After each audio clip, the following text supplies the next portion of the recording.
Hello students, unit 4 हमने start कर दी थी। आज हम पढ़ेंगे यूनिट 4 का टॉपिक है प्रेशर या दाब और उसके टाइप्स, जो आपके सिलेबस में दिए हुए हैं। जनरली वायुमंडलीय दाब और गेज दाब, ये दो आपके सिलेबस में दिए हुए हैं दाब के टाइप। तो दाब की परिभाषा क्या होगी कि किसी भी वस्तु पर आप जब बल आरोपित करते हैं तो उस पर्टिकुलर क्षेत्रफल पर लगने वाला बल ही क्या कहलाता है? दाब कहलाता है। तो जब किसी वस्तु पर लंबवत बल आरोपित किया जाता है तो वस्तु के एकांक क्षेत्रफल पर कार्यरत बल को दाब कहते हैं। जिस क्षेत्रफल पर आप बल आरोपित करेंगे उस एकांक क्षेत्रफल पर कार्यरत बल को ही हम बोलेंगे दाब। सूत्र हो जाएगा इसका, दाब बराबर बल बटे क्षेत्रफल। सेम सूत्र प्रतिबल का भी होता है, लेकिन वहां पे बल ना होकर आंतरिक प्रतिक्रियात्मक बल होता है। दाब के बिल्कुल विपरीत होता है प्रतिबल, क्योंकि जब आप दाब आरोपित करेंगे तो उसकी प्रतिक्रिया में जो दाब लगेगा वस्तु के द्वारा, उसी को हम प्रतिबल बोलते हैं।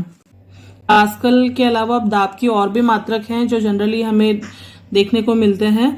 तो आपको जैसे बार लिखा हुआ मिल सकता है, किसी भी न्यूमेरिकल वैल्यू के आगे टोर लिखा हुआ मिल सकता है। अगर आप उसको पास्कल में कन्वर्ट करना चाहें तो 1 बार इज इक्वल्स टू होता है 10⁵ पास्कल और 1 टोर इक्वल्स टू होता है 133.32 पास्कल।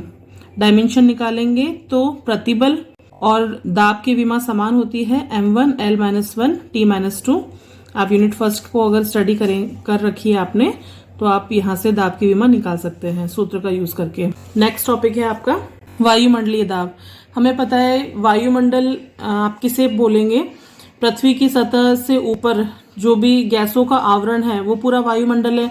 और हमें पता है कि वायुमंडल में बहुत सारी परतें होती हैं, तो जितनी भी नीचे वाली परत है वो अपने ऊपर वाली परत से बल महसूस करती हैं, या आप कह सकते हैं कि उन ऊपर वाली परतों का जो भार होता है वो भार नीचे वाली परतों पर आता है, और इन सारी परतों का भार पृथ्वी की सतह पर आरोपित होता है। तो वायुमंडल की विभिन्न परतें जो पृथ्वी की सतह पर अपने में स्थित वायु का भार लगाती हैं, उसी को हम कहते हैं दाब। और वायुमंडल के द्वारा लग रहा है, इसीलिए इसको वायुमंडलीय दाब कहेंगे। तो परिभाषा क्या हो जाएगी कि वायुमंडल में स्थित विभिन्न परतें अपनी ऊपर वाली परत का भार सहन करती है। इसी भार के कारण पृथ्वी की सतह पर दाब लगता है।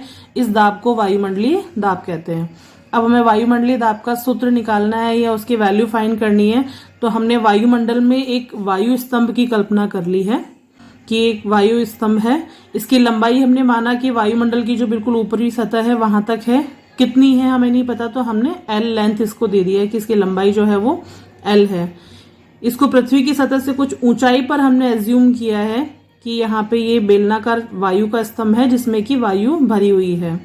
इसका जो आधार है उस आधार को हमने नाम दिया है AB, और ये जो आधार है इसके अनुप्रस्थ काट का क्षेत्रफल को हम एज्यूम कर रहे हैं, हम मान रहे हैं कि उसकी वैल्यू है A। जो वायु इसके अंदर हमने ली है उसका घनत्व होगा वायु का, तो हमने उसका माध्य घनत्व मान लिया है ρ। तो माना एक L लंबाई का बेलनाकार वायु स्तंभ है जिसका आधार AB है, आधार का क्षेत्रफल a है, और वायु स्तंभ में जो वायु का माध्य घनत्व है वो ρ है। अब हम वैल्यू निकालेंगे इसके वायुमंडलीय दाब की। तो आपको पता है कि इसमें जितनी भी वायु भरी हुई होगी उन वायु की वजह से उस वायु का जो भार होगा वो पृथ्वी की सतह पर आरोपित होगा, क्योंकि गुरुत्वीय बल के प्रभाव में उस वायु में जितना भी भार होगा वो पृथ्वी की सतह की ओर लगेगा, नीचे की तरफ लगेगा। तो अगर हमें वायुमंडलीय दाब निकालना है तो दाब का सूत्र क्या होता है? बल बटे क्षेत्रफल। तो पहले वायु स्तंभ के द्वारा पृथ्वी की सतह पर कितना बल आरोपित हो रहा है हम उसकी वैल्यू निकालेंगे। उस वैल्यू को क्षेत्रफल से डिवाइड कर देंगे। कौन सा क्षेत्रफल? क्योंकि सारा बल जो लगेगा वो इस आधार के क्षेत्रफल पर लग रहा होगा, तो इस आधार का जो क्षेत्रफल है अनुप्रस्थ काट का क्षेत्रफल, उससे हम भाग दे देंगे तो वायुमंडलीय दाब की वैल्यू हमारे पास निकल के आ जाएगी। तो यहाँ आप कुछ इस तरीके से लिख सकते हैं कि बेलन की काल्पनिक सतह AB पर एक बल नीचे की ओर कार्य करेगा जो वायु स्तंभ के भार के बराबर होगा। तो हमें कैलकुलेट करना है पहले वायु स्तंभ का भार। ये भार ही पृथ्वी की सतह पर लगने वाले बल के बराबर होगा। तो भार का सूत्र क्या होता है? द्रव्यमान इंटू गुरुत्वीय त्वरण। अब यहाँ पे हमें जो गैस भरी हुई है या जो वायु उस स्तंभ में भरी हुई है उसका द्रव्यमान नहीं पता, तो हम दूसरा फॉर्मूला यूज करेंगे कि घनत्व का सूत्र होता है द्रव्यमान बटे आयतन। यहाँ से अगर मैं द्रव्यमान का मान निकालना चाहूँ तो हो जाएगा घनत्व इंटू आयतन। तो W का फॉर्मूला क्या हो जाएगा, भार का फॉर्मूला हो जाएगा, हम द्रव्यमान की जगह घनत्व गुणा आयतन को लिख देंगे। घनत्व अभी हमने देखा था, रो हमने माना था, आयतन को रिप्रेजेंट किया मैंने V से और गुणा में G। आयतन को हम क्षेत्रफल इंटू लंबाई लिख सकते हैं, तो अनुप्रस्थ काट का क्षेत्रफल था A और लंबाई L आ गई। आयतन का सूत्र होता है लंबाई इंटू चौड़ाई इंटू ऊंचाई। अगर मैं लंबाई इंटू चौड़ाई को क्षेत्रफल लिखूं तो आयतन का सूत्र ये भी होता है कि क्षेत्रफल गुणा लंबाई, तो उसी फॉर्म में मैंने यहाँ पे लिख दिया है। तो फाइनली वायु स्तंभ के द्वारा जो नीचे की तरफ लगने वाला बल है उसकी वैल्यू हो जाएगी AL रो इंटू G। अब ये ही भार किसके बराबर हो जाएगा, आरोपित बल के बराबर हो जाएगा, F के बराबर हो जाएगा। तो अगर हम वायुमंडल के द्वारा लगने वाले दाब की वैल्यू निकालेंगे तो दाब का सूत्र हो जाएगा बल बटे क्षेत्रफल। बल की वैल्यू हम यहां से रख देंगे, क्षेत्रफल अनुप्रस्थ काट का क्षेत्रफल, A से कैंसिल आउट हो जाएगा, तो फाइनल दाब की वैल्यू मिल जाएगी आपको L रो G। तो इस फॉर्मूले से हमें क्लियर हो रहा है कि पृथ्वी की सतह से हम जैसे जैसे ऊंचाई पर जाएंगे तो दाब का मान घटेगा। क्यों घटेगा, आपने जब डायग्राम देखा था, ये वायु स्तंभ का जब डायग्राम देखा था तो जो L लंबाई आपने ली थी, ये L लंबाई थी, और वायु स्तंभ की जो हमने कल्पना की थी वो पृथ्वी की सतह से H ऊंचाई पर करी थी।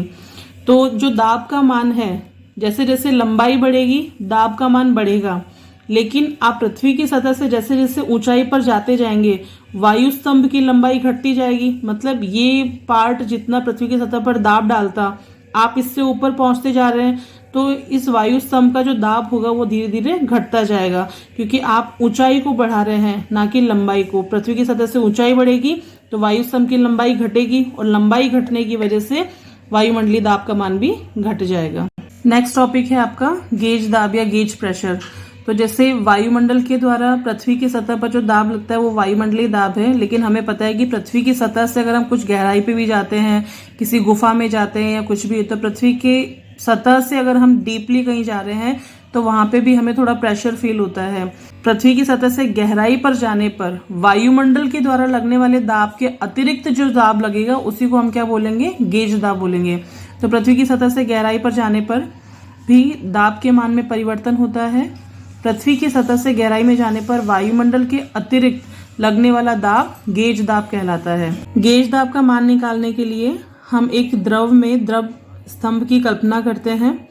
इस द्रव स्तंभ की ऊंचाई हमने ले ली है H। अब इस द्रव स्तंभ AB के लिए, इस AB के हर पृष्ठ पे कुछ ना कुछ बल कार्य कर रहा है। तो बल ऊर्ध्वाधर लंबवत दिशा में भी कार्य कर रहा होगा और इसकी लंबाई के लंबवत या क्षैतिज दिशा में भी कार्य कर रहा होगा। सदिश दिशा के अंदर द्रव स्तंभ में जितने भी कण हैं वो एक दूसरे से खिंचाव महसूस करते हैं, इनमें सहसंजक बल कार्य करता है। आप इससे अगला टॉपिक जब पृष्ठ तनाव पढ़ेंगे तो उसमें डीपली आ जाएगा थोड़ा, लेकिन ये जो पूरा स्तंभ है ये द्रव में डूबा हुआ है, तो क्षैतिज दिशा में जितने भी बल कार्य करेंगे वो एक दूसरे को विपरीत दिशा में संतुलित करेंगे।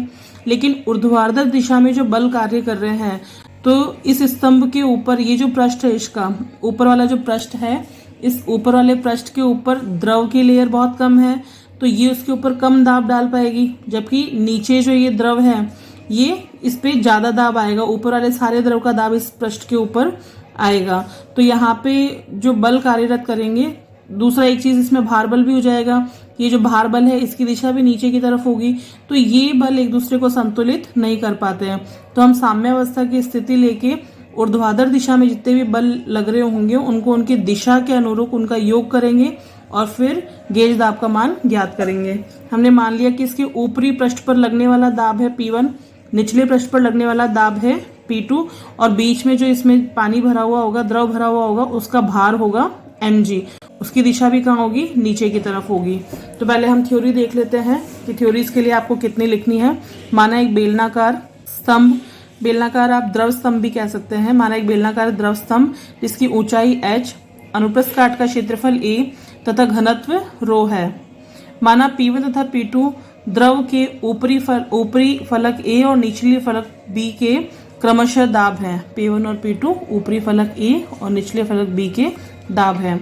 बेलन की लंबाई के लंबवत दोनों तरफ कार्यरत, बेलन की लंबाई के लंबवत दोनों तरफ कार्यरत क्षैतिज बल एक दूसरे को संतुलित करते हैं, परंतु बेलनाकार द्रव के स्तंभ पर ऊर्ध्वाधर दिशा में यहाँ ऊर्ध्वाधर दिशा में जो बल कार्यरत होंगे उनको हम देखते हैं कि कौन कौन से बल कार्यरत होंगे।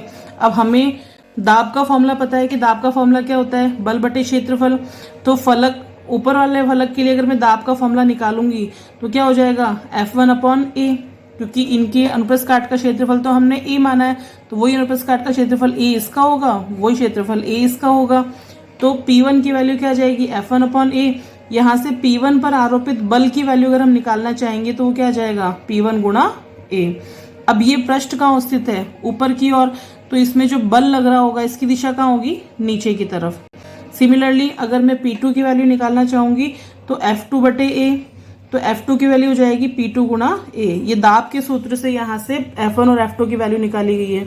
जो पृष्ठ नीचे है उससे बल कहाँ लगेगा, ऊपर की तरफ, क्योंकि हमें पता है कि द्रव के अंदर उत्प्लावनता का गुण पाया जाता है कि कोई भी वस्तु उसके अंदर जब डाली जाती है तो पर्टिकुलर क्षेत्रफल उसको ऊपर की ओर धकेलने की कोशिश करता है। तो P1 की दिशा होगी नीचे की तरफ और P2 की दिशा होगी ऊपर की तरफ। एक और बल यहाँ पे द्रव स्तंभ के अंदर होगा, यहाँ पे जो द्रव भरा हुआ है उसका भार बल। तो भार का सूत्र क्या होता है, द्रव्यमान गुणा गुरुत्वीय त्वरण, जिसकी दिशा कहाँ होगी, नीचे की तरफ होगी।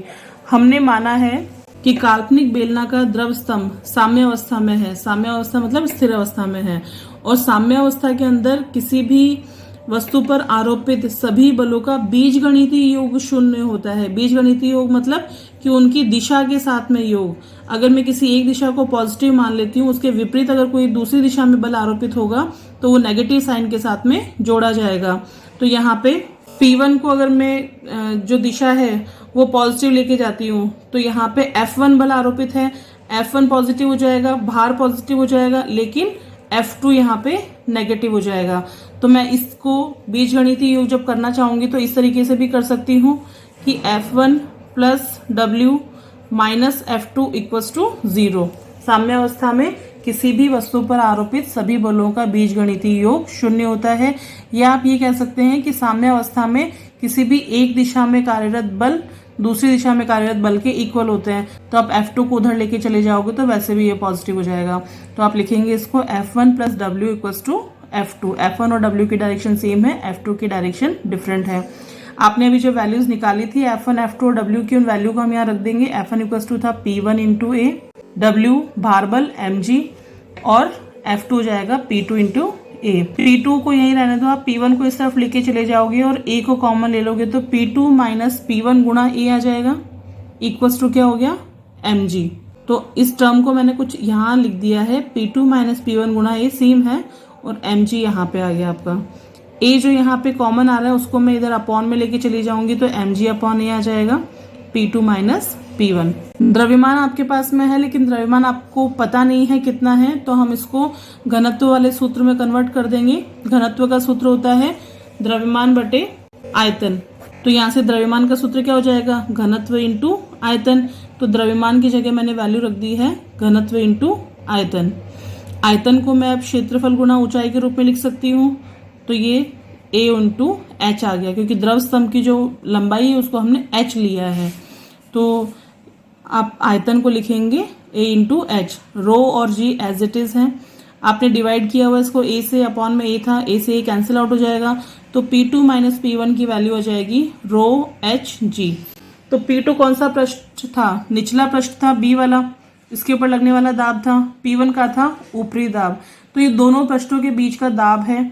P2 की वैल्यू यहाँ पॉजिटिव है, मतलब कि निचली सतह पर दाब ज्यादा है, क्योंकि वायुमंडल के अतिरिक्त इतने द्रव का दाब और बढ़ गया, तो यहाँ जो लगने वाला दाब होगा वो ज्यादा होगा। तो जैसे जैसे आप पृथ्वी की सतह से गहराई पर जाते जाएंगे दाब की वैल्यू बढ़ती जाएगी।